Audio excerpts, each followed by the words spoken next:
ভুল করে ভুল হলে, ভুলটা আবার সঠিক হলে সেই ভুলটা বারবার করতে মনে হয়। কি বুঝলেন? বুঝলেন না তো? বলছি। আমি করতে চেয়েছিলাম ডিমের টেবিল, তো বাড়িতে ব্রেড ক্রাম্ব নেই। কি করব? তাহলে ভাবলাম চপ বানিয়ে ফেলি, কিন্তু ডিমটা আমার আজকে স্বাদ দেয়নি। আবার স্বাদ দিয়েছে, দুটোই বলতে পারেন। এখানে আমি 3টে ডিম সিদ্ধ করে রেখেছিলাম আগে থেকে।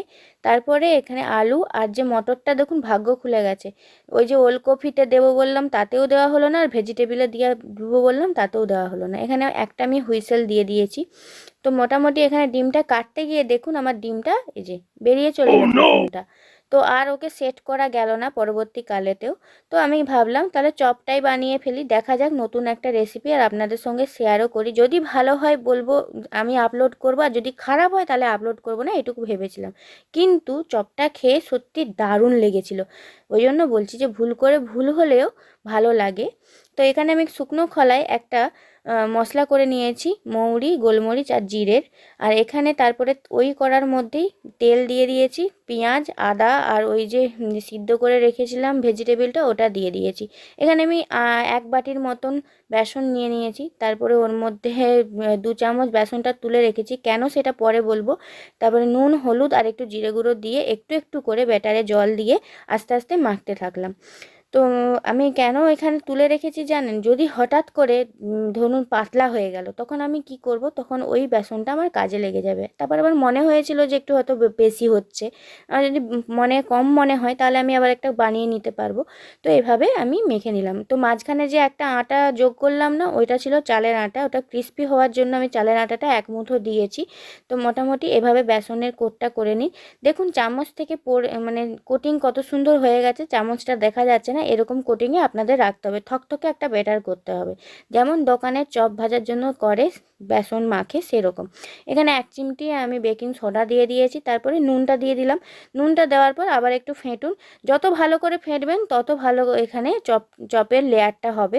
তো মোটামুটি এখানে আমার একটুখানি না সিদ্ধ হতে বাকি ছিল আলু আর মটরটা, তাই জন্য আমি কড়াতে আর একটু সিদ্ধ করে নিচ্ছিলাম। তো হয়ে গেছে আমার সিদ্ধ।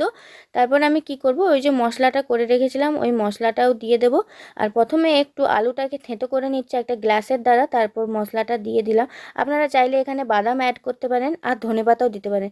জানেন আমাকে আজকে আর কেউ ধনেপাতা দিল না। চাইলাম পাড়ায় গিয়ে, কেউ আর দিতে চাইলো না। প্রত্যেক দিন কি আর ম্যাগি পেতে চলে? তো এখানে ডিমটা আমি দিয়ে দিয়েছি, ডিমটা মোটামুটি থেঁতো করে নিয়েছি, হয়ে গেছে, ওকে ডান। তো একটা ছোট কড়াই আছে আমার তেলের, ওটার মধ্যে আমি ডুবো তেলে ভাজবো বলে বেশি করে তেল দিয়ে দিয়েছি। আর এখানে চ্যাপ্টা চ্যাপ্টা করে আপনাকে চপটা যেমন চ্যাপ্টা করে ভাজা হয় আমি সেরকমই ভাজবো। তো এরকম একবার আমি, অন্যরা বেসনে কোট করে, তো আমি আজকে আমার মনে হলো আমি কর্নফ্লাওয়ারে কোট করে দেখি কি ডিফারেন্স হতে পারে। ডিফারেন্স কিছুই তেমন মনে হচ্ছিল না, কিন্তু ক্রিস্পিটা খুবই ভালো একটা লেয়ার আসছিল, একদম দোকানের চপের মতন ক্রিস্পি ক্রিস্পি হয়েছিল। দারুণ টেস্টি হয়েছিল বন্ধুরা, আপনারা অবশ্যই ট্রাই করবেন আমার এই ভুল রেসিপিটাকে। সঠিক হয়ে গিয়েছিল এই রেসিপি। তো ডিম আলু থাকলে কার না ভালো লাগবে, সকলেরই ভালো লাগে, যারা ডিম মানে ননভেজ প্রিয় তাদের অবশ্যই ভালো লাগবে। তো আমি এখানে প্রত্যেকটা চপ কোটিং করে নিয়েছিলাম, আমার ওই আলুতে মোটামুটি 12টা 13টার মতন হয়ে গিয়েছিলো। এখানে দেখুন আমার হাতটা কত সুন্দর কোট হয়ে গিয়েছিল। এভাবে আপনাদের কোটিংটা করতে হবে। তো একটা চপ নিন, একটা চপের কি বলে ব্যাটার নিন, আলু নিয়ে এরকম নিচে থেকে ডুবিয়ে ওকে তুলুন, আর নিচের এক্সেস ব্যাটারটা ঝেড়ে নিয়ে ওকে তেলের উপর ছেড়ে দিন চড়ার জন্য। যেমন মাছ জলে চড়ে, ওকে বলুন এখন চড়তে, একটু আনন্দে খুশিতে লাফতে। এরা আবার তেল পেলে খুবই ভালোবাসে। গরম গরম শীতকালে গায়ে ওদেরকে লাগছে, ভালোই লাগছে, কিন্তু আমাকে মোটেই ভালো লাগে না। শীতকালে যখন বর বলে বসে যে আমাকে রিয়া এটা করে দাও, আমার তখন এত রাগ হয় না সে বলার বাইরে, কিন্তু কিছু করার নেই।